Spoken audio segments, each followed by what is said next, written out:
Network A. Hello, I'm Alexi Smith, and I'm here with Ryan Sage from Formula D in the USA. How you all doing? People watching from all around the world, welcome to lovely EBISU circuit here in Fukushima Prefecture. We're about 3 hours north of Tokyo. It's a lovely countryside location, but we're not here to see the view today, we're here to watch drifting. That's right. So we have we had practice this morning. Talking about the weather, looks pretty interesting, the sky right now. But yeah, but for now the track is in pretty good condition. What do you think of the driving this morning during practice? Yeah, you know, the judges spent some time setting up this course, which is usually not really a course that they utilize for drifting that often. And it turned out to be a really fun and exciting course here at EBISU. Pretty short run up, but a lot of the guys are coming out the gate really strong. Obviously, these high horsepower cars, a lot of grip. They're able to get into this first corner pretty dramatically. And there's a lot of guys doing backward entry into this first outer zone here. But a really unique course. It goes downhill most of the way. And we've got some heavy hitters, not only from Japan, but we're also seeing the debut of the World Championship contenders, namely Mad Mike and Matt Field. Yeah, so at this, we do have a fairly good mix of drivers here today. A lot of guys who are the old school Japanese drifters. We have overseas drivers as well, like Matt Field and Mad Mike. We also have a couple of other guys who are driving who are not Japanese as well, because we have Andy Gray, who is also campaigning with us here from the drift in the USA. Yeah, he would also be a world contender as well. And what else do we have like guys like Ben Chiam from overseas as well. So, nice mix of drivers. So like we said, this morning during practice, drivers getting used to the track. This particular layout is not the most common layout used here at EBISU Nishi course. Nishi meaning west in Japanese. Nishi course. The very first circuit that was built here at EBISU, originally a sort of time attack motorcycle style track. It is still mostly only used for time attack. You can't usually drift at this circuit, but of course the circuit's owner and one of the Team Orange drivers, we have Team Orange drivers out there today as well, decided to make it a bit more drift friendly and built extra sort of sections of the track so it could be used for drifting. But the layout chosen today is this one here. So we have, it just sort of suits the Formula Drift style and sort of the way Formula Drift does things. Basically, as you saw on the video there before, down the straight. The run-up doesn't look very long really, but we're seeing speeds of between about 120, 30 kilometers an hour on the entry into a long sweeping right corner, which tightens up and then links into another hairpin. So very nice track for tandem drifting. You can get really close on this course. So we have a couple of clipping points as well. But as the drivers start rolling up to the start line and going through the qualifyings, you'll get a bit of a better idea of what the track looks like. And we'll sort of explain what the judges are looking for as well. So we're about to start qualifying here now. We have, how many cars do we have in the field today? 32. 32. So we will have, so we've got a full field for the top 32. A good mix of cars as well. Of course, this being Japan, as you can see right now, the S15 Sylvia is probably the most single common car here, popular. We have quite a few JZX 100s, the big Toyota four-door sedans, but we do have a Charger.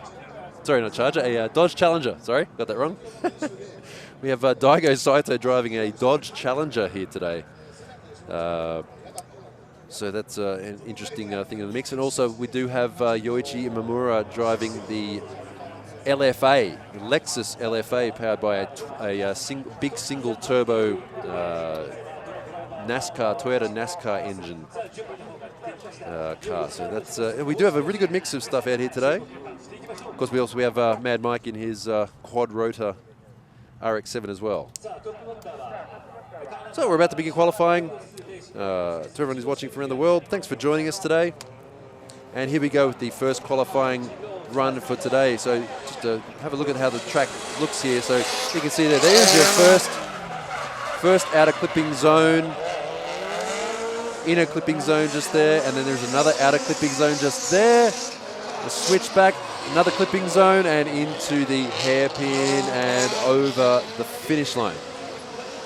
So even though it looks like a fairly short track, there are a lot of technical points that need to be adhered to. This is Kojiro Mekuwa, and you can correct me here. You can see the 3-2-1 cones. The judges are giving full points for initiation at that second cone. You can see that first outer zone there, the first inside clip, and we got a second outer zone here, and then right back around to another and third and final outer zone, and then the last inside clipping point going down the hairpin there. So as we take a look at this one more time, you can see pretty early initiation there. Somewhat deep into that outer zone is Mikuya. A little bit long on that first inside clip. And then just getting a little bit earlier into that last inside zone, but wrapping back around there across the finish line. So one run of two done for Kojiro Mekuwa. Mekuwa? Is that Mekuwa? Where is his name written down? Oh, yeah. Mekuwa. Mekuwa. It's not the most common name in Japan, so Mekuwa. So yeah, first run there, of course, in the S15 Silvia. So we're doing as is usual, the sort of reverse qualifying, starting with the lowest point ranked drivers and heading up. That actually means that the last qualifier today is Matt Field, because he was, I believe, he came third last year in the World Championship rankings, and he is currently 12th in the USA series as well. So sorry, go on. No, I was just going to say, Matt Field was one of the guys that has been wanting to contend for the World Championship, gave a good run at it last year, participated with us at a few of the rounds. And as we take a look at Mekuwa coming in at a 64, we're definitely going to see those three drivers, Andrew Gray, Mike Widett, and Matt Field, all searching for their first ever World Championship. The defending champion, Frederick Osbo, bowing out of competition here. It makes an opportunity for those guys to make a name for themselves on the global scale. Yeah, well, it's a great opportunity to be able to have a world championship and drive against such a huge range of drivers, both here and overseas. Okay, so we're about to have our second driver here now, Taichi Hisano, Team RSR, S15 Silvia. Okay, so we saw the first run there. Let's have a look at what he does on this run. So slight flick out towards the outer clipping zone. Nice, all the way out to the edge of the track. Big angle there, tucking in towards the other track. Running a little bit wide there, out to the outer clipping zone. Again, outer clipping zone and into the final hairpin. So not really, so good first half of the run there, but the second half a little bit limp. Let's take a look here, second time at Isano. As he leaves the line, he'll head through the chicane. Down this short run up here, looking to set up into a snappy initiation, gets to angle, goes real deep into that first outer zone. Great job there. Then you can see he just has a little bit too much speed, goes long on that first inside clip. Like to see him get a little bit more angle there on that second outer zone. Much better job on the third outer zone as he wraps around. He does stay pretty tight right there on that last inside clip. So that should better a 64 from the previous run, but a good start for him. He'll have one in the books and he'll have one more to go. So you can see the entry there, people watching from home might be thinking, well, why aren't they over towards the edge of the track and initiating towards the edge? Well, the judges, they're not really looking for a really outside entry, considering that the most important part of the entry is the first clipping point.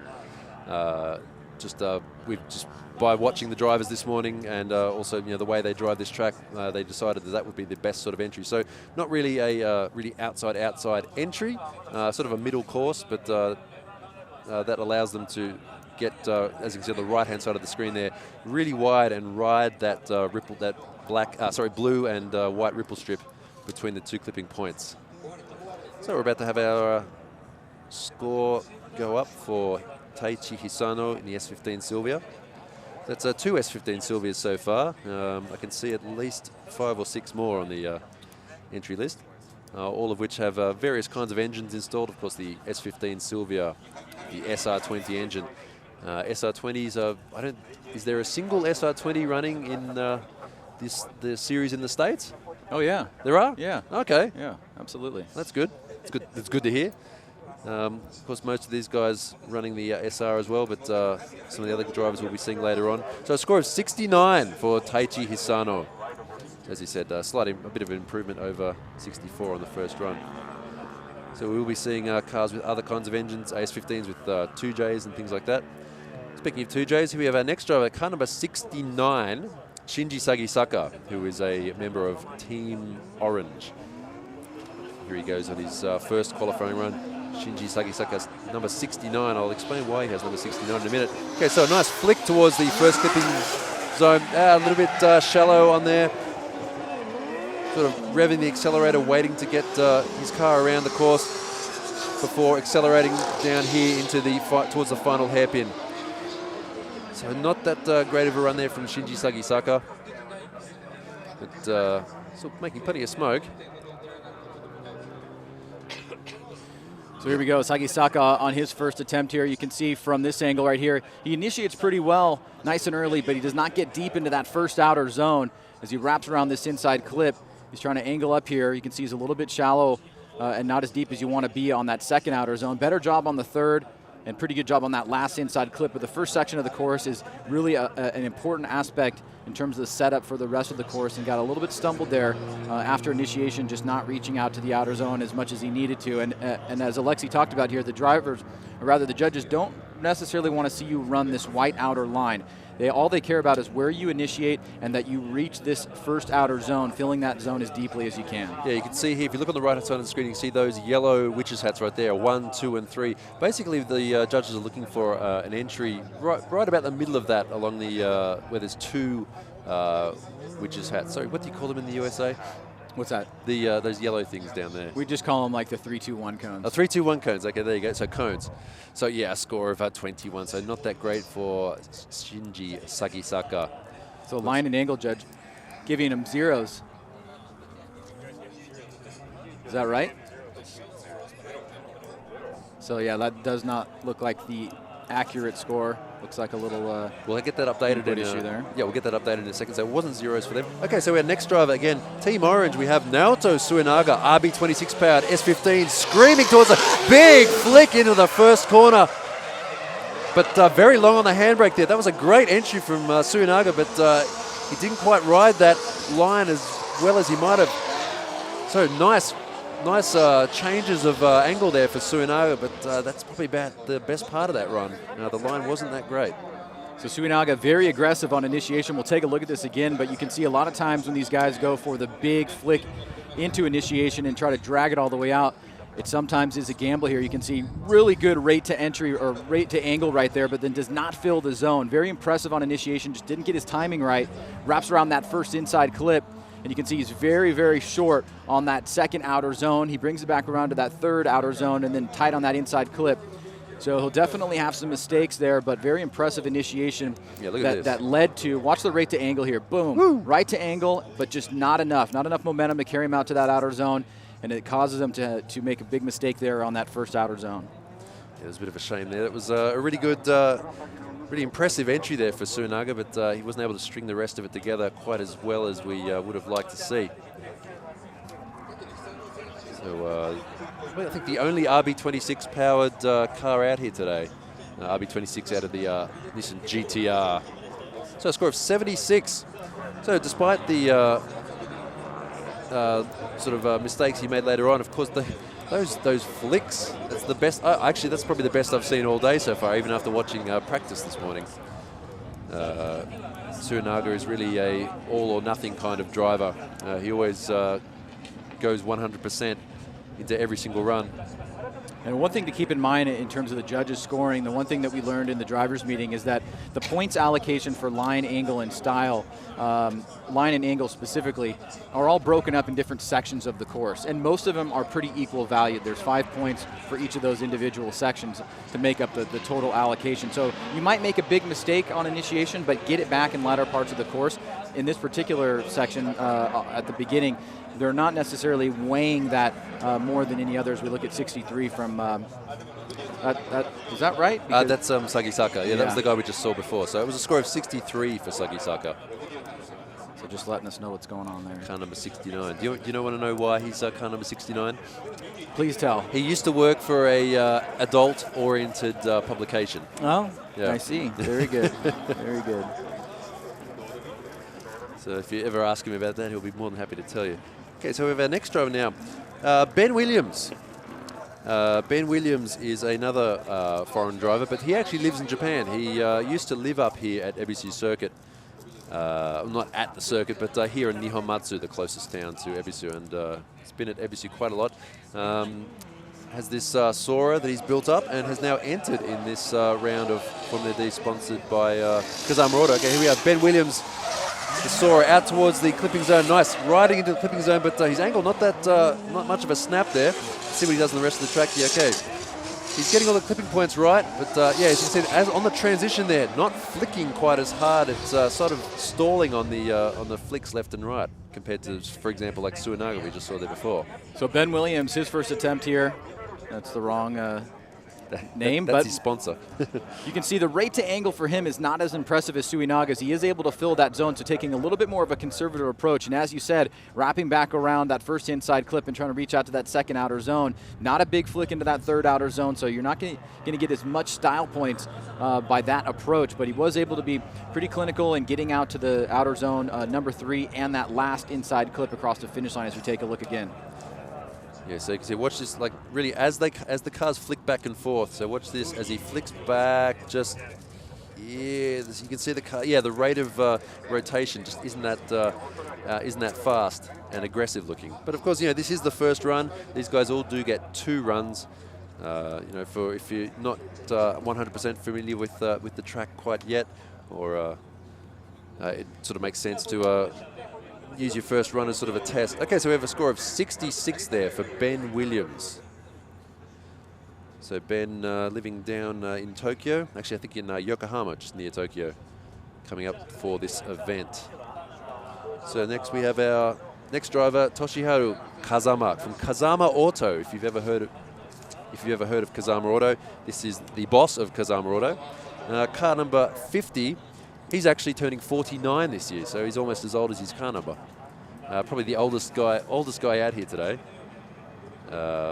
Competed actively in drifting for quite a long time, and then sort of retired. But you know the way these sorts of racing drivers are, can't keep him away.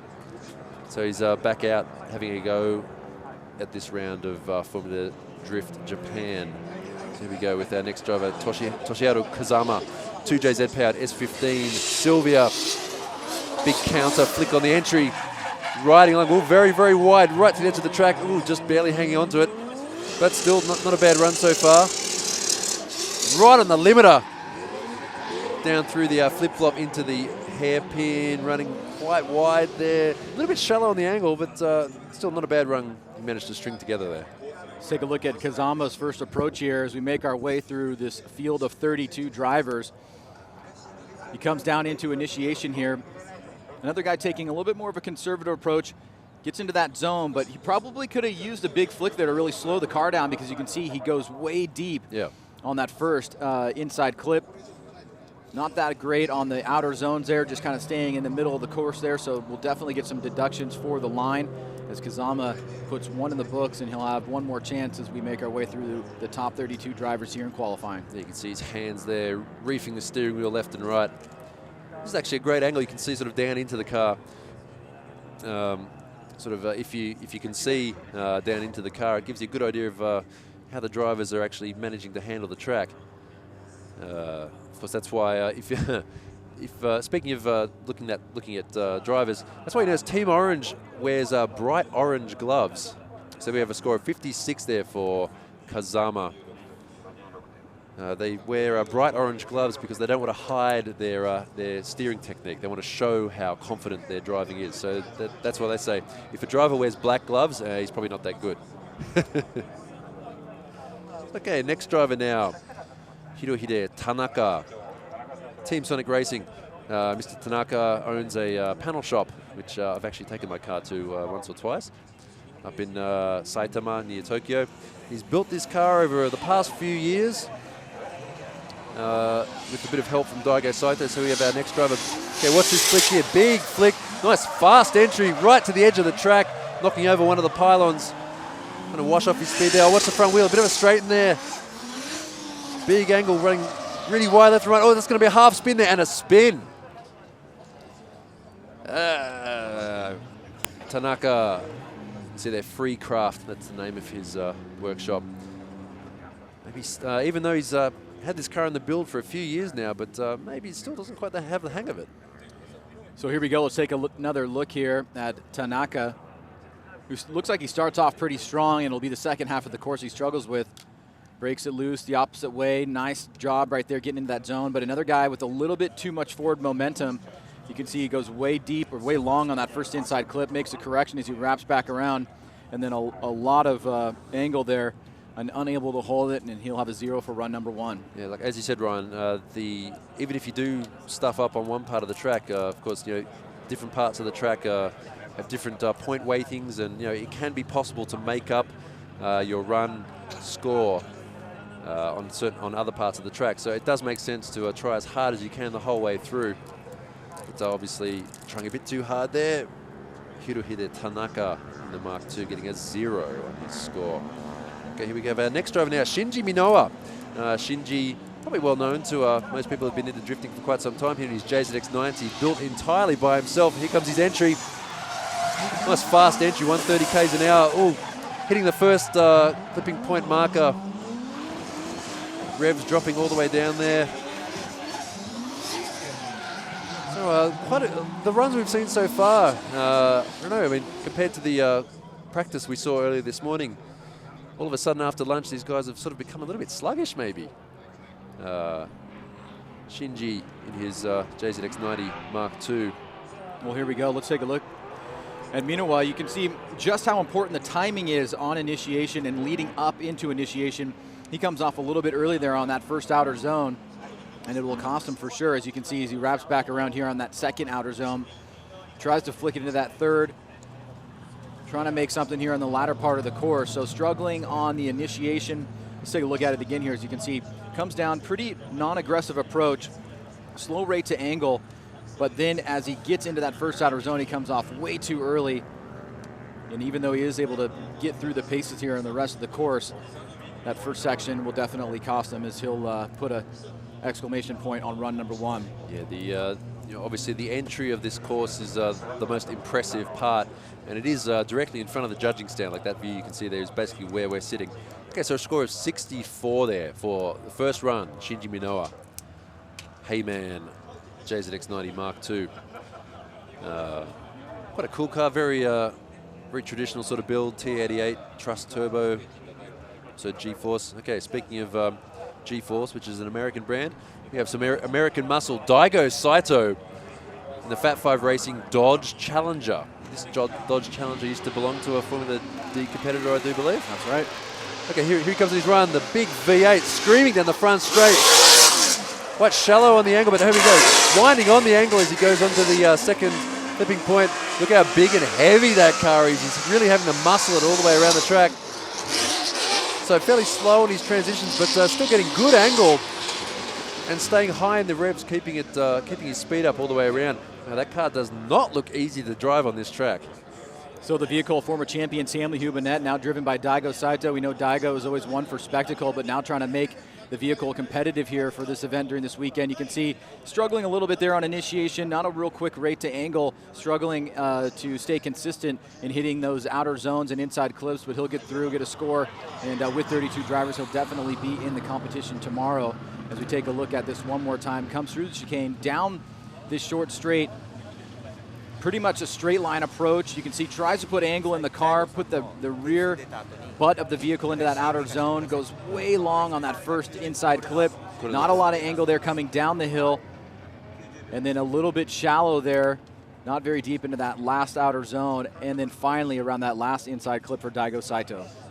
It's definitely a very impressive sounding car. So a score of 61 there for Daigo Saito in his first run Dodge Challenger. Okay, we're just going to go to a very short break here for about 90 seconds. We'll be back with you very shortly. Stay with us on the live stream. We'll be back shortly.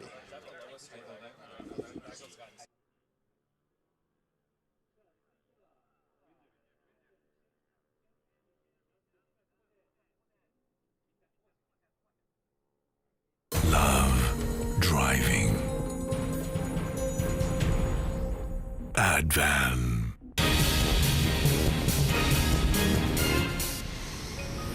Yokohama, your tire.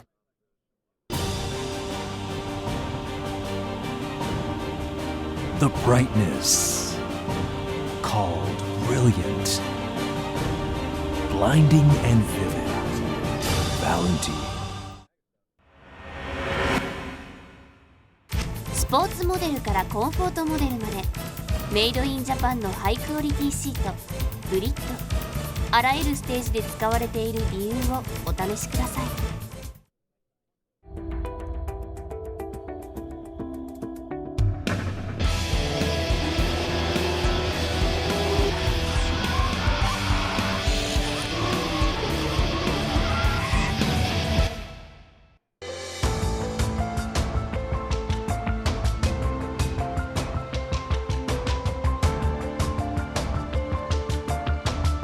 ハイクオリティモータースポーツパーツレーシングギア。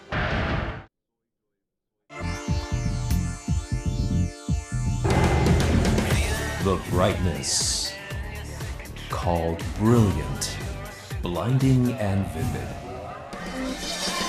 Valentine.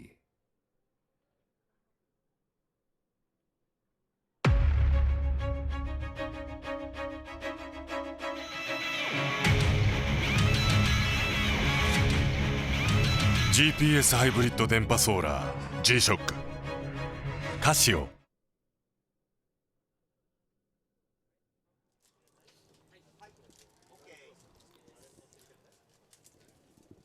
Okay, welcome back to EBISU Circuit, Formula Drift Japan.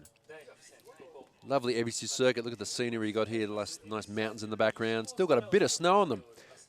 We are at a fairly high altitude here at EBISU Circuit. Actually, in the winter, this whole circuit is actually covered in snow. But it's not snowy today, luckily. The weather is quite nice. It's very pleasant up here in the judging tower. We're going to continue on now with our next qualifying driver, car number 83, Ben Chiam, driving the R35 GTR, built by Fat 5 Racing. Of course, Fat 5 being Daigo Saito's workshop. Really nice looking car here, R35 GTR. Okay, here he comes, shifting through the gears down the straight, spinning his wheels. Sort of a bit wobbly on the angle there. So of course, you know, we're seeing this track. It looks easy, but it's really not all that easy at all. Ben Chiam driving his bright blue R35 GTR through the course. Don't know what else to say about that run, but it was his first run. Thoughts? Yeah, well, I mean, as we take a look at Benjamin, you know, for the second time, for fans at home that are used to watching the FD broadcast and maybe the last event at Road Atlanta, where you have a very, very long lead up where guys often are using e-brake to slow down or get into initiation. This course on run-up really requires throttle all the way down, getting your timing right to get into that outer zone and then throttling through the course the rest of the way. Benjamin, you can see struggling to get to that second or that first outer zone. You can see how the car's bouncing up and down, trying to just get himself positioned and aligned as he goes down the hill now. Not a quick rate to angle there. A lot of smoke coming off the vehicle, but not a very impressive or impactful run in run number one. He will get a score, no zero there, and he will make his way into the top 32, but definitely like to see a lot more aggression and really using the speed of the vehicle to get the timing as right as you possibly can from usually about that second yellow cone into that first outer zone.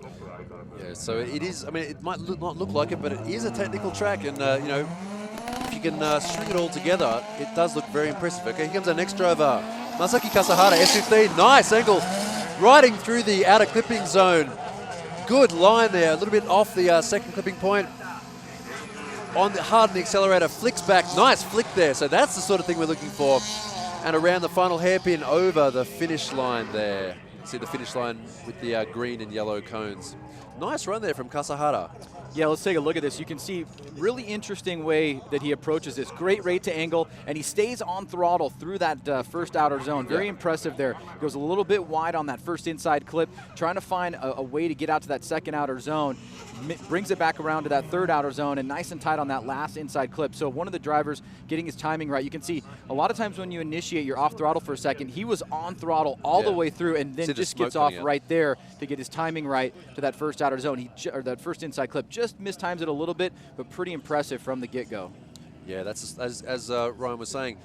We have seen a lot of the guys so far. They come down the straight, they initiate, and then get off the accelerator.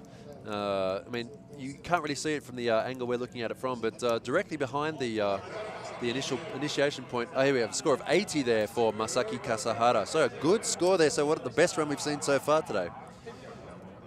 So they are getting speeds of about 130 k's an hour going down the straight, and directly behind the clipping point is actually a very high dirt wall with very little in the way of runoff. So it can be quite intimidating to drive this run. Okay, we have our next driver, car number 1, Atsushi Taniguchi, JZX100 Chaser, shifting through the gears, initiating hard, flicking the accelerator. Look, well, almost 90 degrees going through that first clipping zone. Big angle here from this big four-door, the length of the wing just adding to that effect. Nice run there from Taniguchi, big entry. So watch the angle on the entry and through the first clipping zone on this replay. I really love this entry here because it's very counterintuitive. Watch, he stays in the middle of the lane and then just a little bit of an approach, big angle, and gets that butt of that rear car while staying on throttle as best he can, off for a little bit, right in that first inside clip, and then wrapping back around. Nice job right there on that second outer zone. Pretty good job on that third outer zone. So as we get through the driver field here, we're seeing more and more drivers get aggressive. See, one thing I'd have to point out here, I mean, it was a very impressive entry, so watch the angle all the way around, but watch the front wheels just here. Watch the front wheels. Look how much he understeers there. That's the trick here. We've seen guys so far not committing enough and not getting enough angle and missing the zone, but we saw there Taniguchi throwing it really hard and making it impressive, but yeah, just not as clean as it could have been. Coming out of the zone, yeah. You like to see him hold angle a little bit deeper there and get the timing right to that first inside clip. Yeah. But you know, sometimes a little bit of a trade-off. Yeah. Well, that's it. I mean, it's up to the judges to decide, and I'm pretty sure he might get a fairly good score for that, but we'll see. I mean, commitment is what we want to see, and he definitely had that going into that corner. So yeah, like Ryan was saying, some of the guys you're seeing so far, they're sticking fairly close to the right-hand side of the track and not really getting a great line through the first clipping zone. But then Taniguchi, score of 82, obviously paying off for him there, taking the middle line, which was actually suggested during the driver's briefing, I do remember, and sliding his car all the way out to the outer clipping zone on the first corner. So a great score there, 82. So we have our next driver now, Jin Horino, in the 380SX. This car powered by a twin-turbo VR38 engine out of one of the newer Nissan GTR, R35 GTRs. Horino with the GTR. It's full HKS engine, HKS turbos. It's a full house, very big, expensive car here. So watch his entry here. So again, a middle line. Well, a bit too wide there for Horino, taking out the second white clipping marker. Flicking back, so yeah, taking it a bit too far there compared to our previous run with Taniguchi. Great sound from this car, a lot of angle, but maybe a bit too much on this first entry. And for those at home, style IFC, initiation, impact, and commitment. And you can see right here, just a little bit too deep on that first outer zone. Coming in very aggressive there, it causes him to miss that second outer zone. And then you can see as he does a better job on that third outer zone, he does go a little bit wide on that last inside clip. So let's take a look at this initiation one more time. So, okay, watch this. So he does initiate. Now watch this. He all of a sudden realizes, oh, I'm going to hit that, but he keeps going. Now watch him slow down, and then rotate the car around. So his timing was a bit off there. He did have good angle, but it wasn't quite set up right to get through this track.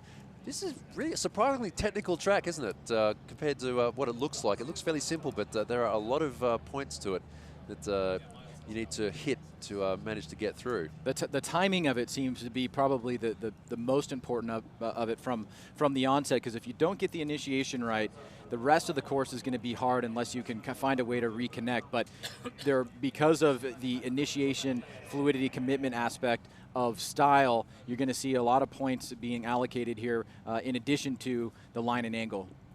That's right. So there we go. Score of 78 there for Jin Horino in the 380SX, as it's known. 380, obviously, because of the 3.8-litre engine out of the Nissan GTR. Okay, so we have our next driver here now, Yoshinori Shinozaki. Shinozaki, TSJ All-Stars. If you were to search TSJ All-Stars on YouTube, you'll probably get an interesting result. Not usually circuit racing is what they the sort of thing they do. Okay, here you go, initiation.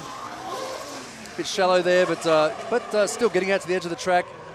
He's getting his light wall look really, really wide there. He's going to have to get hard on the accelerator to make it down this section here, flicking it back and forth. So, yeah, not a bad run, clean run, but sort of slightly stalling on his angle, not getting big angle straight away. He kind of rotates into the angle. Well, Shinozaki, one of the drivers you'll remember from Suzuka Twin in round number 1, you can see tries to commit to angle, but then kind of falls back a little bit. He's able to get into the zone, so he'll get some line points, but he kind of slides by that first inside clip, and then as he wraps around into that second outer zone and third outer zone, he starts to look a little bit cleaner there on the latter part of the course.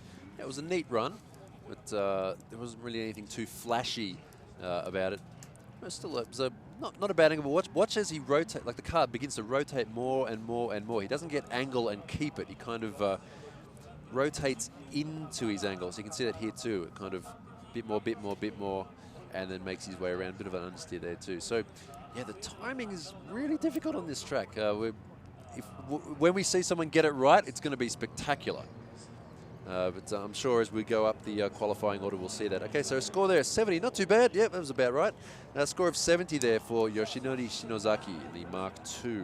Because that car is actually, I think it is actually street registered as well. Yeah, there are quite a few drivers in this field that are either driving here or are a street registered vehicle, which is quite interesting. Yeah, it is possible to pass some sort of ridiculous modifications in Japan, as long as you have brake lights and headlights, and they'll work. Okay, next driver now, Koichi Yamashita in the Fat Lace / Weld JZX 100. This car, you might have seen it before. This is actually a new build. The big wings on these big four-door sedans make the angle look very impressive, but maybe I hope these guys can pull off something better on their second run, because some of these guys on their first run, it's not looking that great. Let's take a look at Yamashita here. First attempt here in qualifying. Very, very slow rate to angle. Almost a double initiation there. Yeah. Does not get deep into that first outer zone. A little bit better on that first inside clip. Tries to reach the butt of the vehicle. You can see that the outer zone number 2 was out of picture there, so it comes up a little bit short, and then nice and tight on that last inside clip.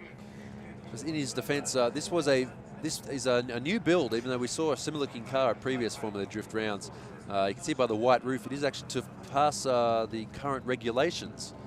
They had to build a new shell. They weren't quite finished with it, but they managed to put it together and bring it out here to drive. And of course, with a guy like Yamashita, who is a very, very, very old school Japanese driver, should be able to pull something off. But still a good run.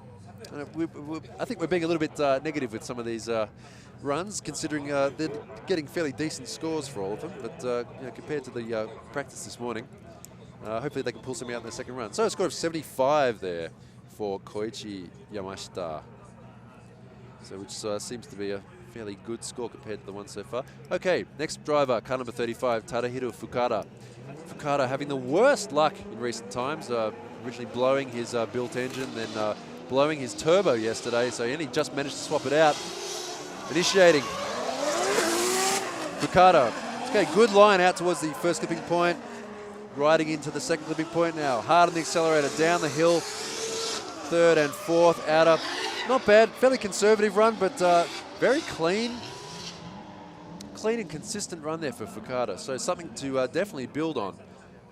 So Fukada laying down his first run of the afternoon here as he comes through the chicane. Down this short run up. Locking it into initiation. See him on the accelerator there too. Nice job there staying on the accelerator. Like to see a little bit more angle around that first inside clip to kind of set himself up for that second outer zone. And then nice job right here. So the third outer zone and that last inside clip, pretty impressive there. And the first section of the course, just a little bit of a flub there from inside clip number 1 to outer zone number 2. So watch his initiation here. So you see he gets angle and keeps it, which is a good thing we want, the sort of thing we want to see here. Yeah, the angle there, we're seeing a few guys doing that so far. They sort of wait until they get to the clipping point and then bring the car around. Yeah, good accelerator work. You can see the car moving around very cleanly. So good run there. 72 for Tadahiro Fukada. So not a bad run. He looks like he's fairly cool and collected. All right, here we go.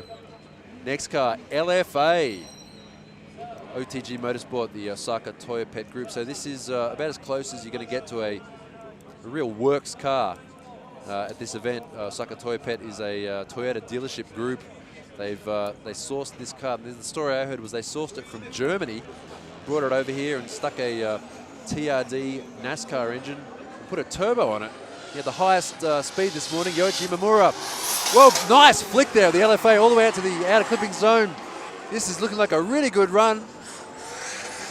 Round to the next clipping zone, crackling off the limiter. Nice flick there, good rotation, good angle.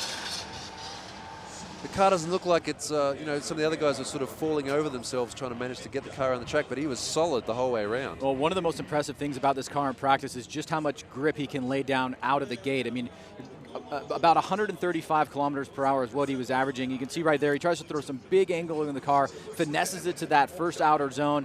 A little bit long on that first inside clip, but this beautiful car here wrapping around that second outer zone. Good switch back into that third outer zone and wrapping back around there. So you can tell it's got a lot of potential. He's kind of finessing it a little bit, but watch how quickly he gets into initiation here. Yeah. I'd like to see him get a little bit more angle there. That would have been one of those super high ones. Totally, yeah. It really would have been. If he'd have managed to get the kind of angle we saw that just before with Suinaga in the Team Orange S15, that would have been amazing. But I'm sure he'll be able to pull something out on the next run. Going to get a good score here, I'm pretty sure. He'll have something to build on for his next run. But yeah, the grip this car has. I mean, it has huge tires on the back too, which is helping. And it is it's an LFA, so it is built to handle this sort of driving. So score there, 81.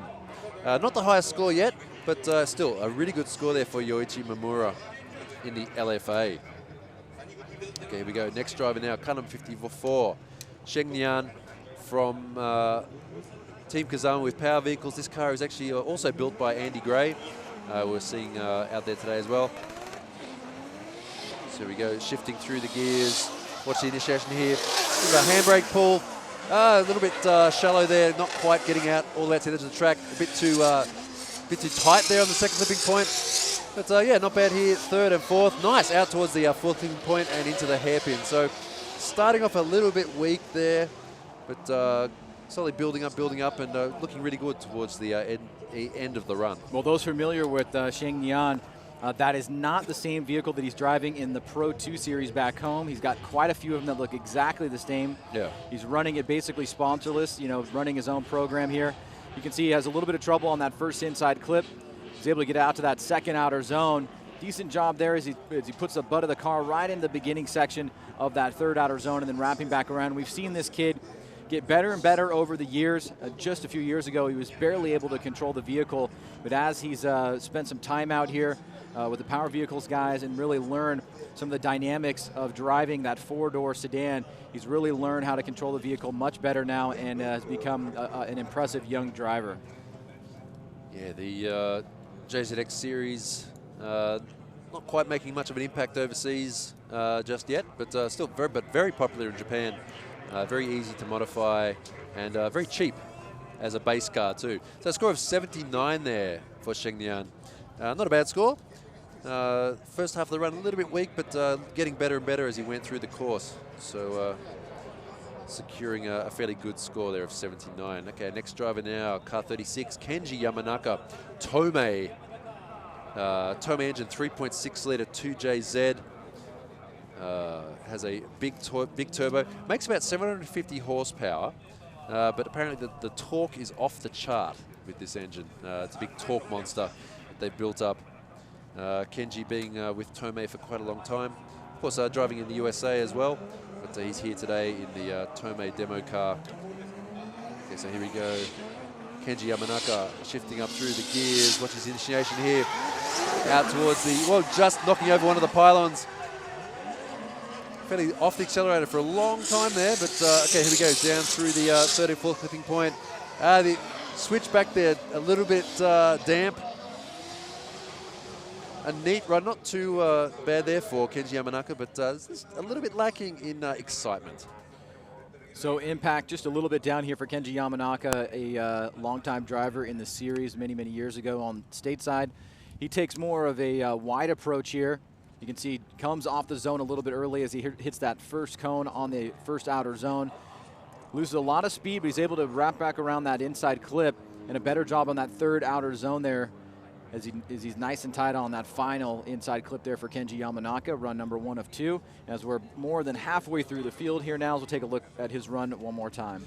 Yeah, so just knocking over one of the markers there. This part of the track right here is actually a lot narrower than it looks. It's only about two and a bit cars wide there, so that's going to make things interesting for tandems. Okay, so we're 3/4 of the way through our field now. We're going to take another quick 90-second commercial break. We'll be back very shortly here at EBISU Circuit. So we have a score of 74 there for Kenji Yamanaka. So once again, we're just going to take a quick commercial break. Thank you so much for joining us here today on the live stream. We'll be right back. Stay with us.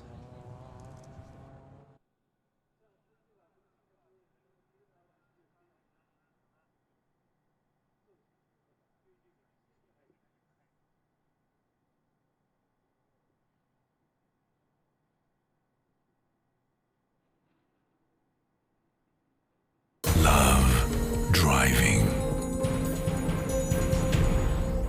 Advan.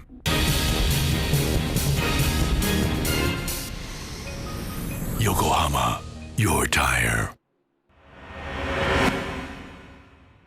スポーツモデルからコンフォートモデルまでメイドインジャパンのハイクオリティシートブリッドあらゆるステージで使われている理由をお試しください。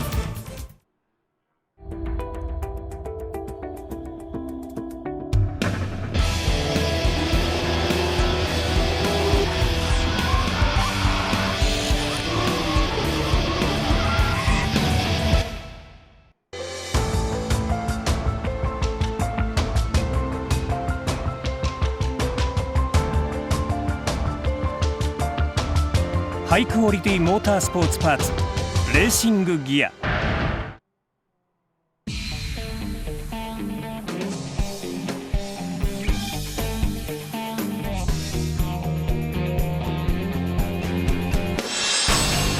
Hi, I'm Frederick Osbo, and I've had great experience competing on RSR products. Not only do they offer ultra-high performance at the racetrack, they also ride very comfortably. RSR Ichiban.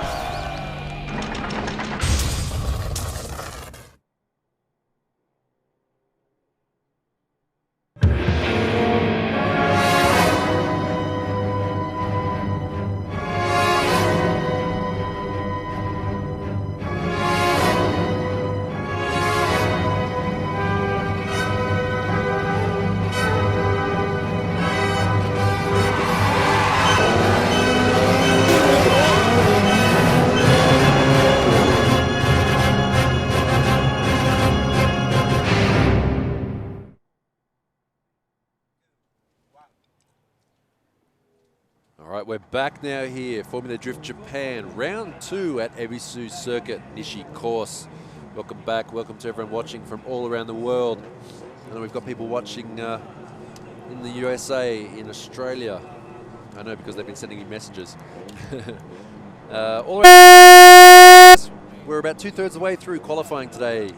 We'll continue almost immediately with our next driver, Kazuki Hayashi. Hayashi doing really well in previous rounds of Formula Drift Japan. One of the most aggressive drivers we have here. So let's watch his entry.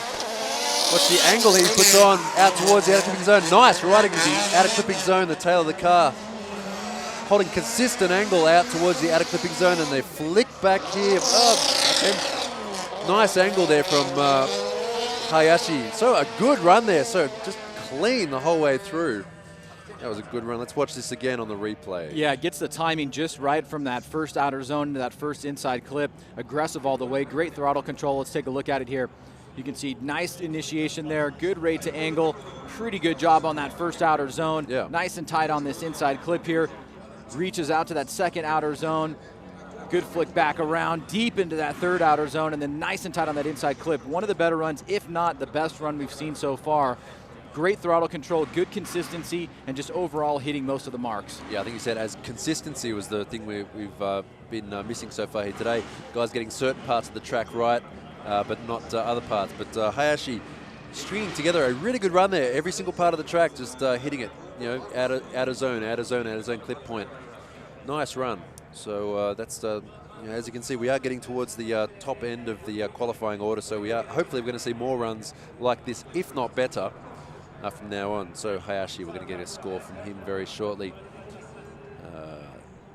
Get the feeling it should be fairly good. Woo! 95, so there you go. 95 there for Hayashi. So Style Judge, take a look at that. Style Judge gave him a perfect score. Yeah. Angle 1 point off and only 4-point deduction on the line. So near perfect. That's one of the highest scores I think we've seen this year alone. There's a few 90s in the U.S. series, and maybe I think 2 in Suzuka Twin, but I don't think we've seen a 95, so that says a lot. Right, yeah, no, it was just a nice, clean, strong run there. So as I said before, Hayashi, one of the strongest drivers. Okay, next driver, Yokoi. Are we going to see a better result from Yokoi? Riding the edge of the back of the car out to the outer clipping zone. Sort of washing out there. You can see the car stalling up, not keeping his speed. Yokoi. It was looking good on the first half of the run, but and the timing we keep talking about, he kind of mistimed his speed and the clipping point. He didn't quite hit it properly, so let's watch the replay again. So let's see where he went wrong here. Now, Yokoi was one of the few drivers doing a backwards entry during practice. He doesn't go full bore here, but nice rate to angle. You can see just a little bit tiny off of that first outer zone, and you can see right there, he has a little bit of a hiccup and misses that first inside clip. Now he's back on throttle. Nice job there on that third outer zone and nice and tight on that inside clip, so you can make it up even after a little bit of a mistake. Still a strong run from him, but I know he's got one better. You can see right there, nice rate to angle, just off the throttle real quick, trying to modulate where he's going on the course, and then just a tiny bit of a flub right there as he tries to get his timing right going down the hill. Yeah, I think that that first inner clipping point that we see there is going to be one of the most important parts of the tandem battles. We can see some guys are washing off all their speed and kind of losing their speed there, and other guys are managing to keep their angle and speed clean and consistent through there, which is really going to make a difference when it comes to the tandem battles. So we have a score there, 85 for Masashi Yokoi. So even with his little mistake there over the inside clipping point there, managing to get a fairly good score. It's a great point you bring up about that first inside clip because of the speed coming down the hill and how it can be misjudged. Yeah. That is one of the areas in tandem where we could potentially see some passing because you can pass on an inside clip. That's right, yeah. Okay, so here we have our next car. The Shark, this time with a blower on it. It is only cosmetic. Here we go. Masuda in his entry out towards the outer clipping zone. Sort of missing it slightly. But this is a hilarious looking car. Here we go, baking the tires, smoke pouring out of the holes on the fenders. If anything, I don't know, for style insofar as the way the car looked, full marks, I think. That blower stack there, it is shaking around. It's not actually connected to anything. Well, certainly the most diversely aesthetic vehicle in the FDJ series. You can see starting off here, comes off that first outer zone a little bit early, doesn't get quite the initiation that he wants, but nice job right here, getting into that second outer zone. Pretty smooth and fluid motion back around to that third outer zone and that final inside clip there. So just a little bit of a challenge for him on the first section of the course, where we see quite a few points being allocated because of the initiation aspect of style, initiation, fluidity, commitment. Yeah. And then the rest of the course pretty decent for him while the wild and crazy kid wraps the final inside clip.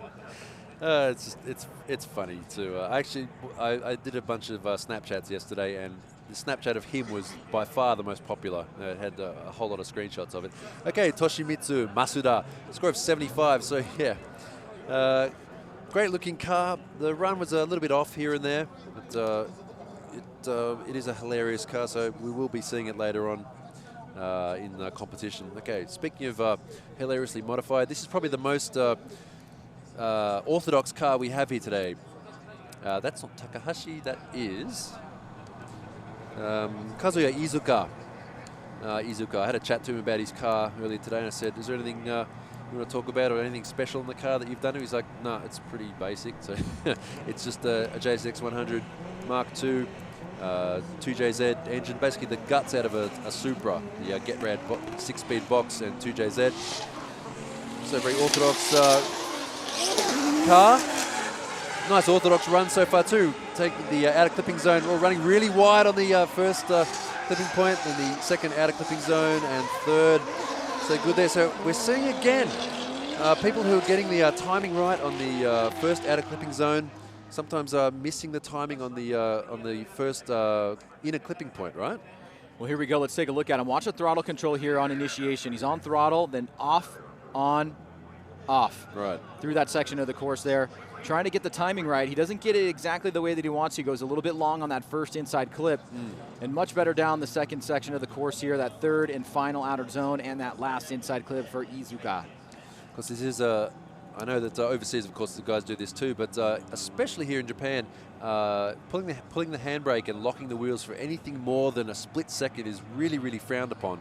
I know Kazuya. I've driven with him quite a lot before, and he's a very sort of traditional sort of guy. He does stick to the Japanese style. So even if it means running a little bit wide, pulling the handbrake for a very long time is almost a worse thing to do. So hopefully in his second run he'll be able to make that up. So a score of 76 there, Kazuya Iizuka. Team Mori. Team Mori also building other competition cars for other series as well. So nothing wrong with the car, that's for sure. Okay, we have our next driver, car number 98 here.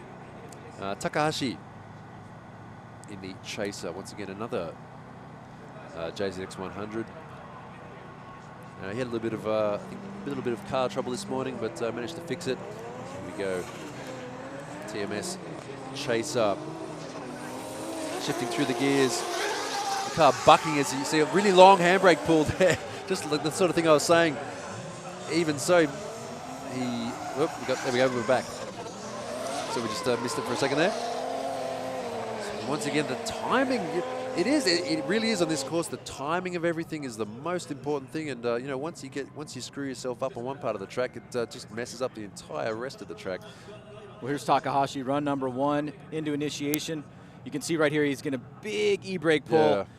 Try to get out into that first outer zone. He doesn't do it as deep as you would like to see. You can see lacking a little bit in the consistency and the fluidity here as he's off that third outer zone. Does make it around to that last inside clip, but at that point you just point the car where you need it to go. So get a score on the board, but like to see some improvement for him on run number 2. Yeah, just combining your initiation point. So he does initiate he initiates very early there. So if he'd have initiated a little bit later, he probably could have made that outer clipping zone very neat. But they are initiating early to try and get their cars to get as much angle as possible. But it's stringing all these together. There's like 1, 2, 3, 4, 5, 6, 7, 8, or there's like 9 points on this track that you have to get exactly right to get a good score. So a score of 75 there for Kazumi Takahashi. So not bad, but he still does have another run. All right, next driver now, car 999. Kazuya Taguchi, of course Taguchi as well. We've seen in previous Formula Drift Japan rounds. Another very aggressive driver. And it's bright yellow up garage sponsored S15 Sylvia. Doing his run very shortly. Here he goes, starting on the start line. Up through the gears. Watch the initiation here. Big hard kick on the clutch, but yet losing the drift there. Or just barely make it. Of course, it does pay to continue your drift. You can still make up points. I want to watch the replay here and see exactly what went wrong there. It was looking okay, but he seemed to kick the clutch to initiate, but then the car just didn't rotate around on him. Yeah, he didn't seem to get a big, heavy throttle into initiation either. You can see he's a little bit slow to get into the initiation section there, and then as he comes off that first outer zone, he just kind of shuts it down. He basically loses drift, and then the rest of the course, he's just hoping that the judges don't zero him out. But pretty big mistake there for one of the top drivers, but he'll have another run to go. So these guys, so watch the front wheel here and watch the angle of the car. So he flicks it, sort of turns it again and pulls the handbrake. So he goes to initiate with a clutch kick. The car doesn't rotate around on him. So you can see him turn the steering wheel again and then pull the handbrake to try and keep the car sliding. So good reaction time. I mean, obviously he knows what he's doing, but so watch this again. So watch him initiate there, and now he re-initiates again just there. Obviously realizing that the car wasn't rotating around on him. Good reaction time to try and save that run. But, he predicted the car would behave a certain way, and it just didn't do it that way. So yeah, score of 0. So that wasn't a great run there for Kazuya Taguchi. He still does have one other run, so hopefully he can make up for it there. And that would be the only way that you wouldn't make it into tomorrow's competition if you were to have 0-0. So he's really got the pressure on him. Oh, okay. To get a score in run number 2. And then here's the almost the twin brother vehicle of Yokoi. That's right. And one of the top competitors and doing very, very well in round number 1. Yeah, Semi Tanaka, and a bitter rival and friend also of Yokoi. So watch his entry here. Nice. Okay, this is looking really good so far. Okay, not too bad on the outer clip. Good angle around the first clipping point to the outer zone and flick back to the second outer zone. Nice angle around the final hairpin over the finish line. Okay, nice run there for Tanaka. Just overall, ticked a lot of the boxes there. Nice entry too. The timing on his entry was really good. Just watch here. Well, you can see that as he comes into initiation, just a little bit of a counterbalance there, using the vehicle's angle to try to slow the car down, then getting on the e-brake right there. Nice wrap around that first inside clip. Not as deep as you'd like to see him go into that outer zone, but good fluid transition back around. And then watch the angle that he holds around this last inside clip. Yeah. That was pretty impressive there. So Semi Tanaka, one of the top drivers in the series, certainly has got a better run in there in him, but he'll have an opportunity to go bigger in run number 2. Yeah, so nice all the way out. If he'd have managed to keep that going for like another 10 feet or so in that. He would have completely filled it, yeah. Yeah, totally, yeah. And a little bit shallow in there, but yeah, nice angle going. This is quite heavy downhill, this section too, so if you manage to keep a good angle around there, you're doing fairly well. We see sometimes in qualifying it's okay, but in that final hairpin we see people following, and because it is downhill, they'll get on the brake and spin out. It's downhill, and it's also slightly off camber as you come through that last outer zone. So we're going to see some interesting tandems, I'm sure. So a score of 79 there for Semi Tanaka. All right, we're getting down to the final group of drivers. Here we have Daichi Oshiro, JZX 100 Mark II. Oshiro. We've seen in previous Formula Drift Japan rounds. It was almost, you could hear his engine, it was almost like a drag racing start there. Shifting up through the gears. Huge wing on this thing. Watch it flick out. Nice, all the way out. That was a great outer clipping zone there. Keeping his angle around the inner clipping point, outer zone 2, outer zone 3. Wow, big angle here from Oshiro. Nice, this is a really good run. That huge Toyota sedan body being thrown around this track. So watch this, watch the entry and watch the outer clipping, sorry, go on. The first outer zone. Thank you. Yeah, and you can see the straight line approach is really interesting, but it pays off dividends for him there. He's perfect in that first outer zone. He goes a little bit long on that inside clip, but the rest of the course, he's driving very aggressively, nice fluid motion, and really showing that he's got control of that big, long vehicle. So very impressive run for him. It'll be a high score and a good start to his campaign as he makes his way into tomorrow's competition. Yeah, watch this. So watch this nice angle. So only a slight, it wasn't a 100%.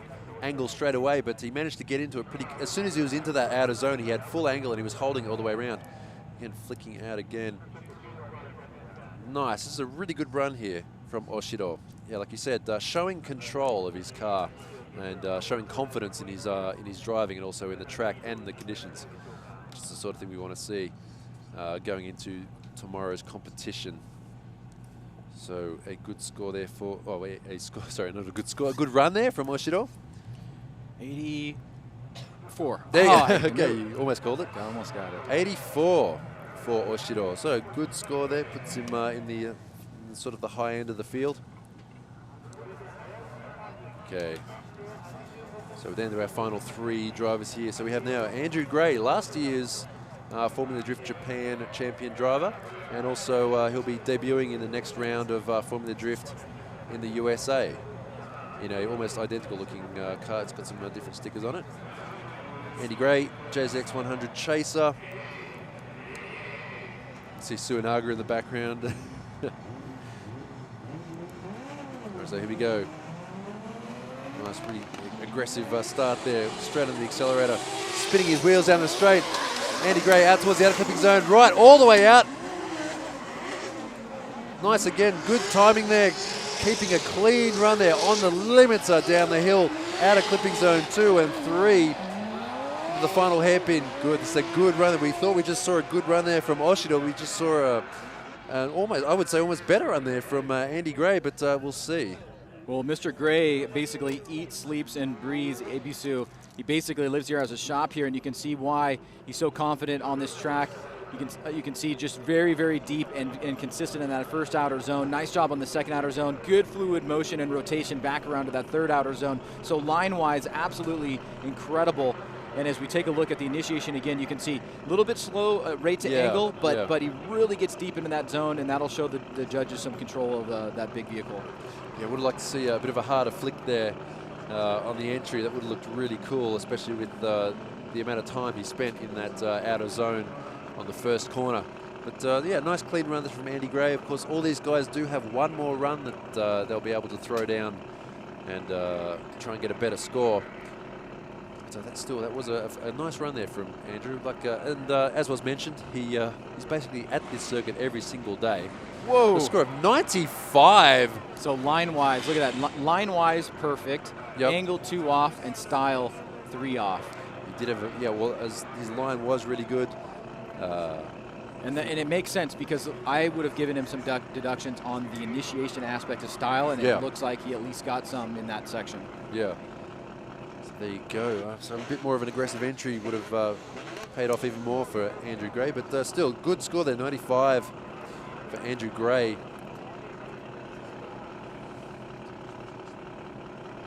I think our cameraman has a bit of a spoiler fetish there. You see, maybe he hasn't seen one this big before. Mad Mike, car number 1, 2, 3. Team Magic built quad rotor. Quad rotor, twin turbo, quad wastegate RX-7 FD. Mad Mike, I believe, about 13th place, I think, in the USA Series after 2 rounds. He's here today in a different car. Up through the gears. Whoa, and deep into the outer zone. That's the deepest we've seen so far. Revving that quad rotor all the way out to and a nice bang into the final hairpin of the finish line. Did you see how deep he was in the first outer zone and the third outer zone? Well, arguably the most recognized drifter in the world, hailing from New Zealand, Mad Mike Woodette, laying down a clean, solid run number 1. You can see good rate to angle there. Woo. Just uses the angle of the vehicle to get himself positioned to that first outer zone. Very tight on that first inside clip. Pretty deep into that second outer zone. And look at this, just as good as you can get in that zone, wrapping it back around. A nice backfire there, making for an awesome sounding aesthetic as Mad Mike Woodette lays down a clean run number 1. So watch this all the way out. How far was the rear of that car into that zone? Now watch this. Not this one, the next one. Watch how far he puts it in. Oh, he did actually knock one. He knocked one over. I didn't spot that. But yeah, very deep into those zones. And it looked like there was a bit of a heat wrap flapping around there. But no, I don't think the judges are really going to give a big deduction on the rear wing or the rear bumper hitting the cones. They talked about it, that it's more 94. 94 there for Mike Widet. Really more the deductions are going to come when they hit with the front bumper as opposed to the rear, because they're really looking at the positioning of the tires. Yep. Well, it does have a fairly aggressive rear wing mount on that. So, okay, so next driver, and our final driver in qualifying in the first run of qualifying, car number 777, Matt Field from the USA. Matt Field driving it's not even a rental car, it's a borrowed car basically. Still doing really good runs in qualifying. Let's watch how he does in practice. Sorry, let's see how he does in qualifying. So a little bit shallow there. Still good angle though, getting his line fairly good. That's towards the second outer zone and third outer zone, a little bit shallow off there. So a clean run there from Matt Field. Not as aggressive as some of the ones we've seen so far, but I think we've been spoiled in the past couple of runs at 95 and 94, and it's a hard act to follow for Matt Field, but still a clean run overall. So Matt Field taking a charge at this Formula Drift World Championship, starting off pretty decent here. Doesn't go as long as you'd like to see into that first outer zone. Is pretty tight on that inside clip. Decent job there with good angle. Now, nice fluid motion by Matt. Very little use of the e-brake. Comes off a little bit early on that third outer zone, but a good solid run overall for him in a borrowed vehicle that he's just getting used to after about 1 day of testing. Yeah, like literally just sort of stepped into this and he's having to do the best he can, and he's doing fairly good. I mean, in practice, he was throwing some really big angles into the entry. Matt Field, Drift Cave Motorsports. Also, this car is built by STF. STF, a fan of Matt. They have a car, they wanted to enter it here today, so they put him in it, and he's doing fairly well. But geez, those last two runs by Mad Mike and Andy, whoa. We're gonna see that tomorrow with tandems. That's gonna be great. Okay, a score of 86 there for Matt Field. So yeah, good score there for Matt. It's him fairly high up. So yeah, we've seen a lot of 60s and 70s earlier in the lower runs. Okay, so that's the end of the first run of qualifying. We're going to take another 90-second commercial break. We'll be back with you very shortly at EBISU Circuit for Formula Drift Japan. Stay with us.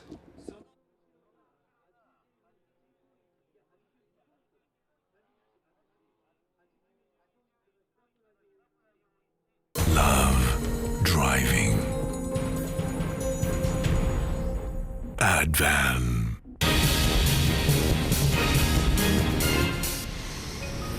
Yokohama, your tire.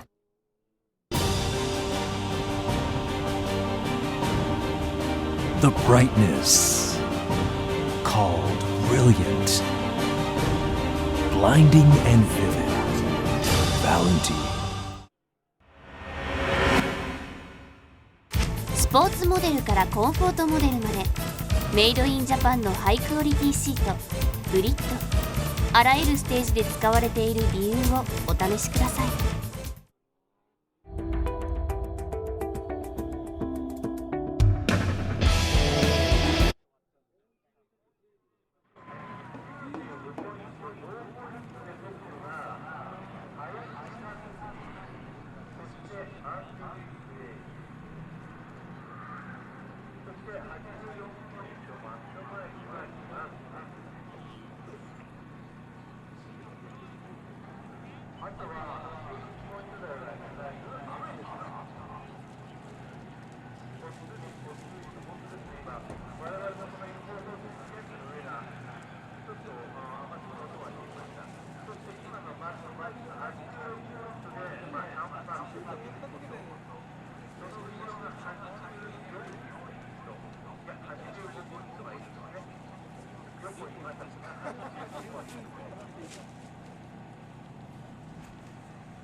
driving.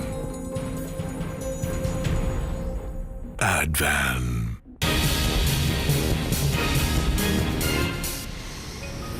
Yokohama, your tire.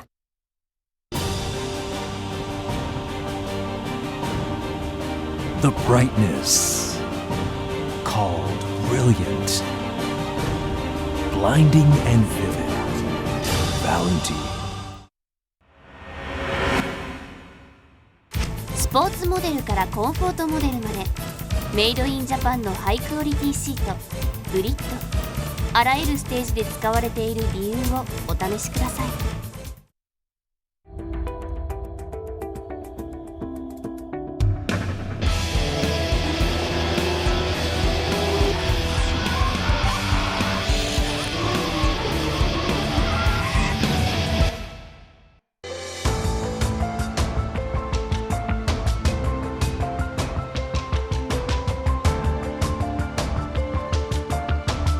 ハイクオリティモータースポーツパーツレーシングギア。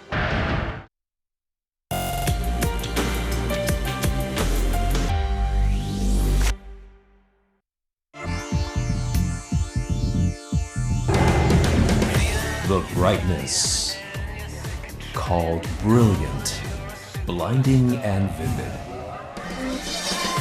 Valentine. Love driving. Advan.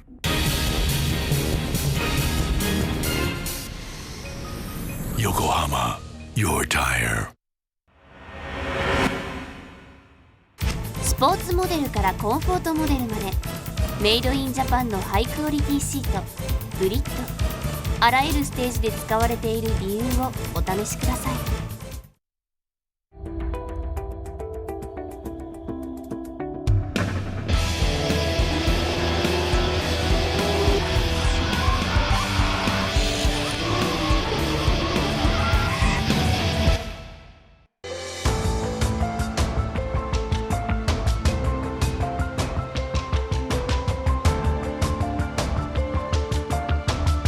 ハイクオリティモータースポーツパーツレーシングギア。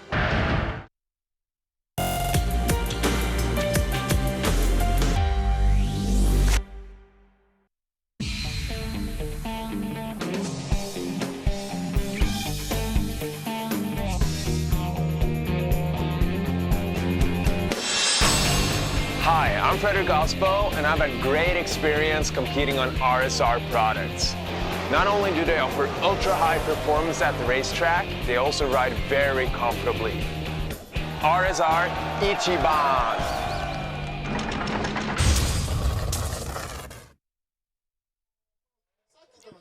All right, we're back here, Formula Drift Japan, EBISU circuit. As you can see, it's started to sprinkle a little bit of rain right now. We were going to have a little bit of a break before we have the second round of qualifying, but hello, here we are, we're up at the judging stand. So we're going to push forward the qualifying to be as soon as possible. Hello, my name is Alexi Smith. I'm one of your commentators here today.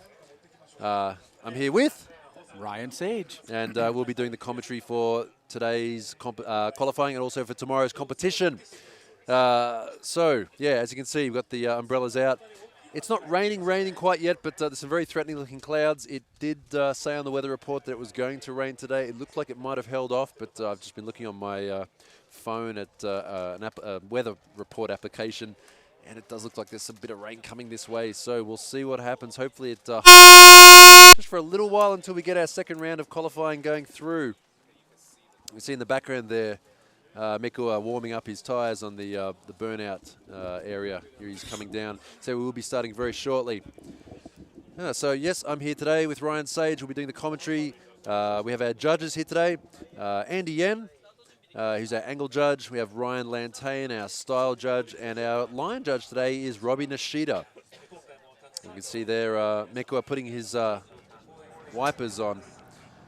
A little bit of spitting rain. It shouldn't really make too much of a difference. The track wasn't really that cold. I mean, it's a little bit cold today, but the track shouldn't be too cold, so any sort of slight rain that falls should dissipate fairly quickly. I don't think it'll make a huge difference, but you know, you never know. we'll see. Of course, all these guys do have the opportunity to warm up their tires in the tire burnout warm-up area, about 20 or 30 meters or so behind the start line. Right, so here we go. Formula Drift Japan qualifying the second run. Because all these guys do get 2 runs.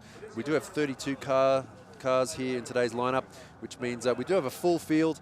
The only way that these guys aren't going to make it through to tomorrow's competition is if they get a double 0. And we only have one guy who got a 0. Kazuya Taguchi had a big spin and a lose. So, actually, so we have 2 zeros, actually, Tanaka. So if those guys can't at least get a minor score on their second run, they won't be making it through. But you know, on the other hand, we do have some guys with 95 and 6s. Okay, here we go. Mekua on his second run. Nice speed all the way out to the edge of the track. Oh, and a spin! No! Oh, up onto the dirt wall. Well, obviously that slight amount of rain has made a bit of a slight difference. Oh boy. Oh, okay. We have a bit of a yard sale going on down there. I kind of sensed that coming, but since we haven't seen anybody go into the dirt that aggressively yet, I have to wonder if any of the moisture that was down on the courses, we can see a little bit more droplets coming through now, had an impact on that. But certainly it will now from here on out, because we are getting quite a few drops coming through here. So this is now going to make it very important from run number 1 will be the run that's probably going to be holding. Now watch, as he initiates here, he's coming with a lot of speed, and then right there goes off course and right into the sand wall. So tough break for him. He will be in competition. He was sitting on a 64, so he's going to do okay here. Now, watch this. As soon as he puts a wheel onto the ripple strip, watch this. He's okay, spin. Yep. So obviously the ripple strips are well known. Now here we go. You can see it's starting to. It is actually raining now. Yeah. We have, there was a little few droplets coming down prior to his run and during his run, but I have to imagine that getting out on the rumble strip there is actually extremely slippery relative to the course conditions where it's much tackier. But now it's going to be obviously a game of trying to stay on course and really modulate your speed, because the guys haven't had any practice in these conditions. That's right. Yeah, they've. It's only been dry practice up until now. We had practice day yesterday, which was very similar conditions to how it was until about 15 minutes ago. Yep. I don't blame them.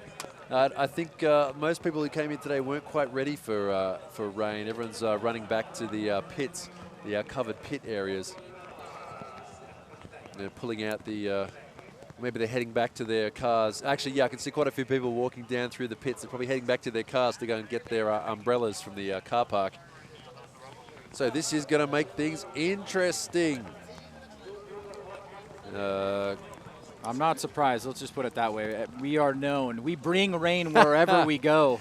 It doesn't really matter. I mean, I'm glad that we got one run in the books. That's right. With some really awesome drifting, especially towards the end there, with guys up in the mid 90s. But now it's going to be a conservative game of drifting to make sure that you just get a score, because at this point it's really going to be challenging to maximize points in these kind of conditions. The judges will adjust their scoring on a curve with the conditions, but obviously just in terms of what you can do with the vehicle in these kind of conditions, it's going to make it really, really challenging. Yeah, we can see there. So you can see on the entry there for Mekua, he initiated just like on a regular dry entry, and the car didn't look like it behaved any different. But as soon as he got onto that painted strip there, he just completely lost it. He was a passenger and ended up in the dirt wall. So here we go. So we have now wet conditions here at EBISU circuit. So in the defense, in your guys' defense, there is a phrase here at EBISU circuit. It's known as EBISU weather, and they actually say that in the local staff here. They say, it's EBISU weather. It is well known for, EBISU is well known for being, having very odd weather. We are up in the mountains. There is a big mountain range just behind us as well, and a valley on the other side. So you get sort of weather rolling in from different directions. It can suddenly come up, suddenly get very windy, suddenly rain. So yeah, we can see a bit of clouds hugging the tops of the mountains over there. So we are at a fairly high elevation here at EBISU Circuit. About 10 minutes up the road, there is actually a ski resort, which is active in winter. So here we see, we saw Mekua occasionally putting his wipers on. They were on intermittent, but Hisano has them on regular here now. That's how much it's starting to rain. So it's going to make things very interesting from now on. That dirt wall has eaten many cars over the years, including Daigo Saito and drivers like that, especially at, for example, the Drift Matsuri that they run here at the EBISU Circuit, where these guys practice in their missile cars. And there's been quite a few rollovers. It's almost gotten to the stage now where a car will roll over and no one's really surprised anymore. It has been made a bit safer in recent times, but it's still, it's still a bit of a car eater. So we're just waiting to get ready to send out Hisano on his second qualifying run. So you can see that's where we are. You can see the 1, 2, 3 markers there. That's us up in the white stand there. We're up here with the judges. So we see exactly what the judges are seeing.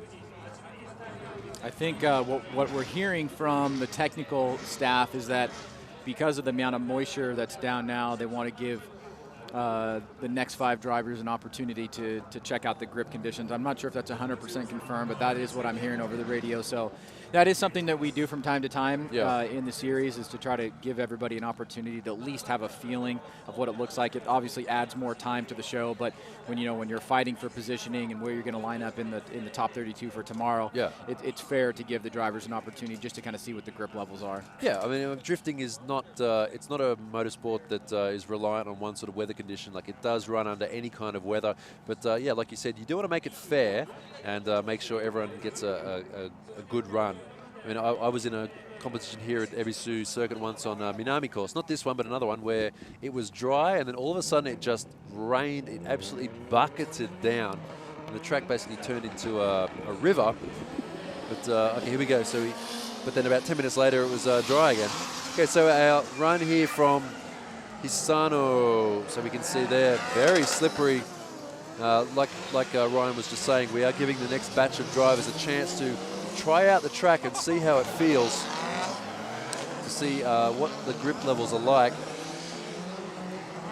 Now, I just saw Suinaga go over the rumble strip right there, and that you could tell the grip level difference is dramatic from the course, especially because there's so much rubber laid down. But the rubber laid down now will actually be somewhat problematic because it does create a much slippier surface. So this is going to be interesting. I mean, I'm glad we got one run in, but now it's going to be a matter of who can hold it down.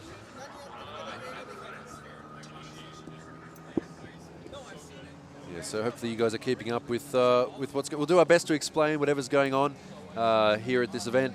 Of course, weather like this is not very typical. Or maybe it is for you guys, but obviously, we want to make sure that everyone's aware of what's going on with the competition, what we are doing. So, like Ryan just said, we have given the next batch of drivers a chance to check out the track conditions before they head out for their actual run. Most of these guys do actually have one run in the bag. But, obviously, there is still an opportunity to improve on that. Might not have the the opportunity to throw down such an amazing run compared to the dry conditions, but it is what it is, and drifting doesn't care, rain, hail or shine, day or night, we'll do it. Here at EBISU Circuit, EBISU weather, gotta love it. So they've all just headed round one lap of the track. This particular layout is about 1/3 of the entire layout of the track here at Nishi course. So as they line up on the start line again, they'll be heading out. So the rain is falling about as much as it was a few minutes ago.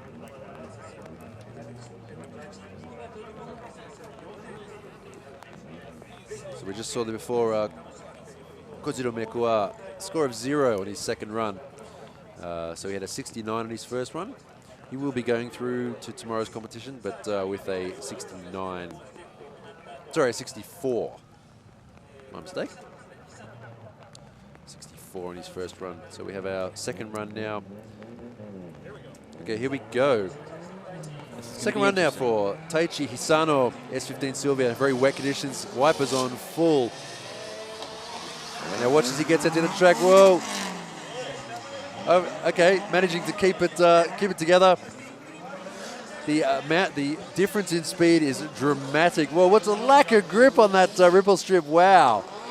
We just saw everyone riding over them before in the dry with no problem, but now that they're wet, yeah.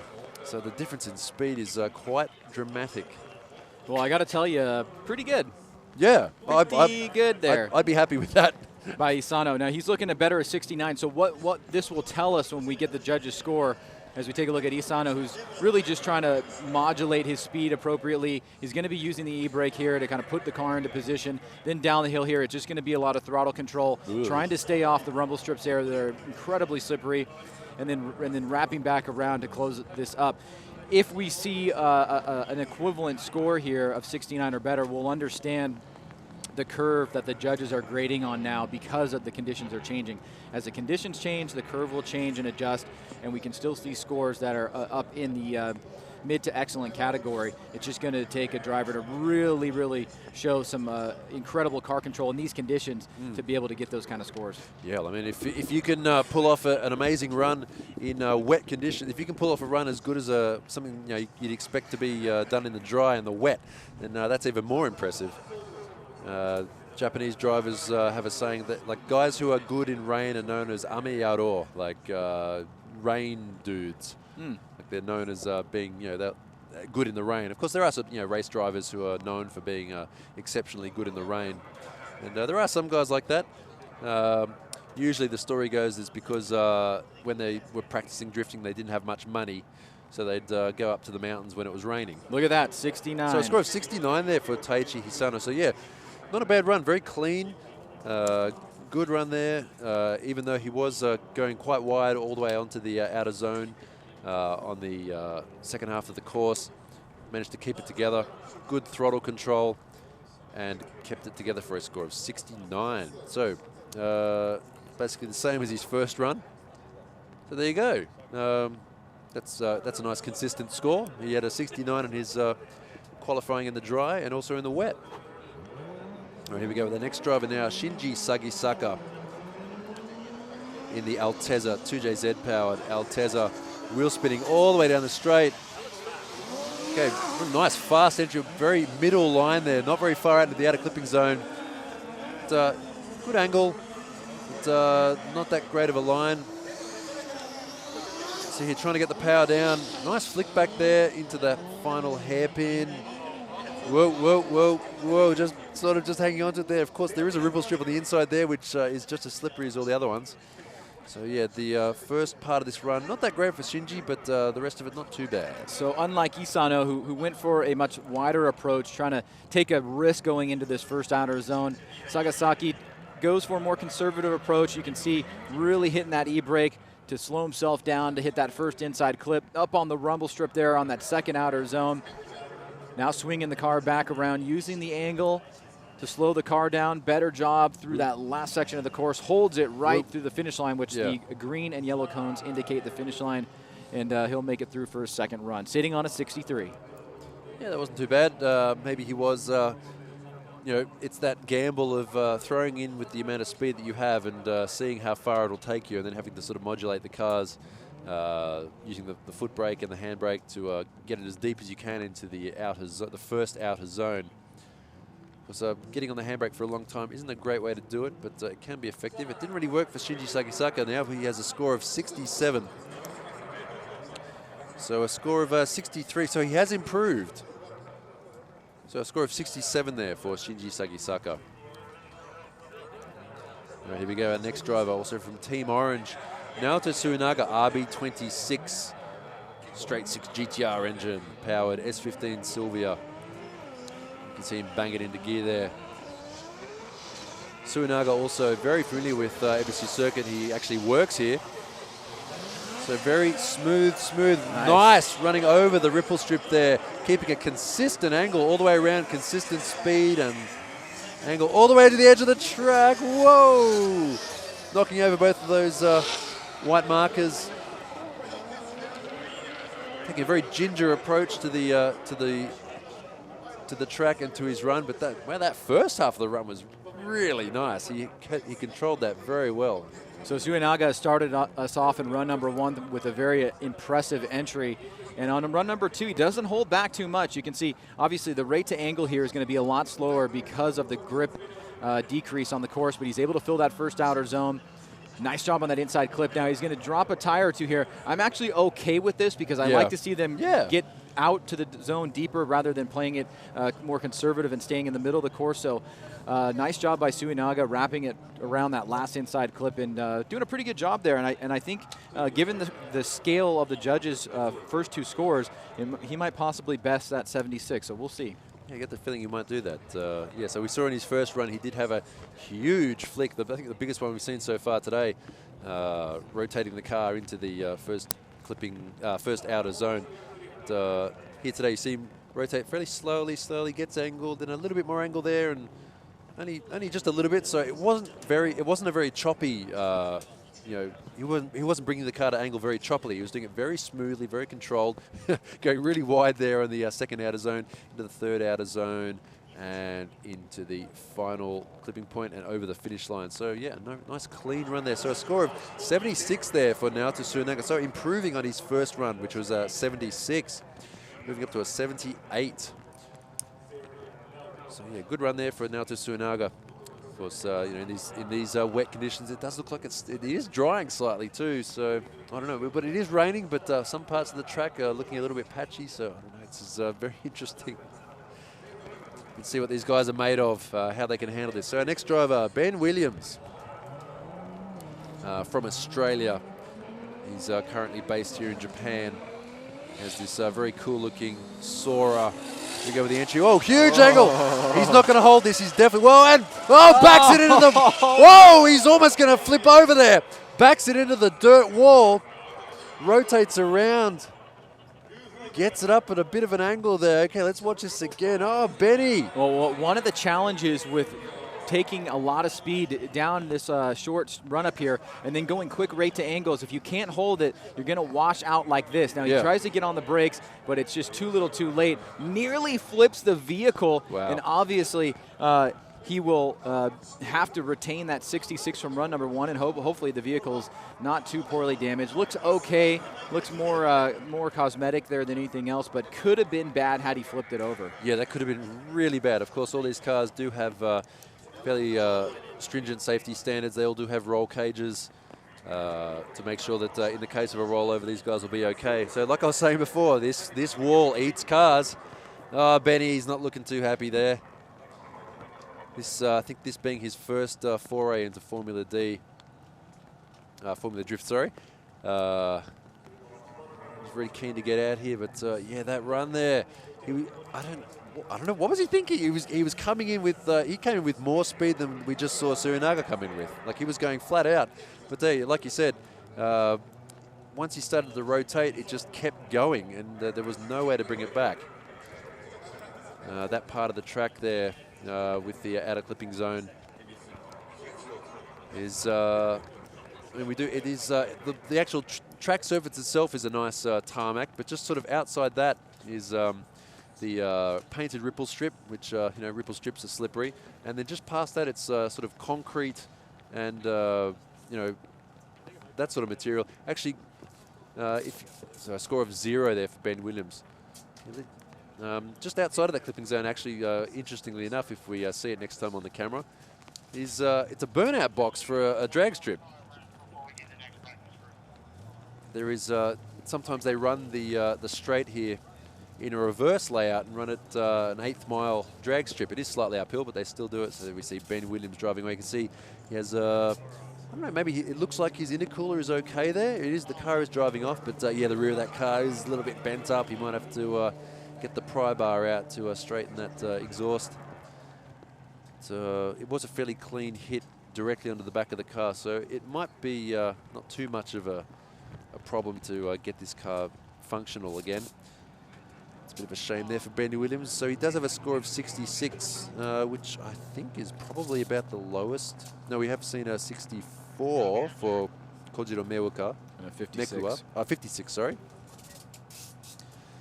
Oh, yes, you're right, for Kazama. So if he's able to get that car sorted out for tomorrow, he will be starting fairly low down on the top 32, but he will be able to start if he manages to get his car fixed up again.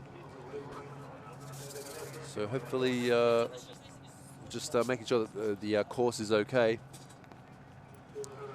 Exciting. There you go. Poor old Benny. He was so keen to get out here. Our next driver, we have our next driver going to come out, Tanaka, I think, fairly soon. Just seeing what's going on right now. So once again, welcome to everyone who's joining us from all around the world on the live stream, wherever you're watching us from. If you're having a little viewing party with a bunch of mates, hope you're enjoying yourselves. Have a few drinks. If you're watching by yourself in your room on your computer, hope we're keeping you entertained. If you're at work and you're slacking off and watching a bit of drifting, good on you. Just don't get busted. So we'll be sending out our next car very shortly. So yeah, Ben Williams, score of 0 there for his unfortunate spin and crash in his Sora. Hopefully it is just cosmetic and he'll be able to get out for tomorrow. We have our next driver lined up on the start line here now. Hirohide Tanaka in his JZX 100 Mark II. He did have a score of 0 in his first run. He did spin out. So if he doesn't at least put some sort of score on the board, he will be knocked out for tomorrow's competition. So the pressure is on here. Hirohide Tanaka. There we go, Team Sonic Racing. He'll just be starting very shortly.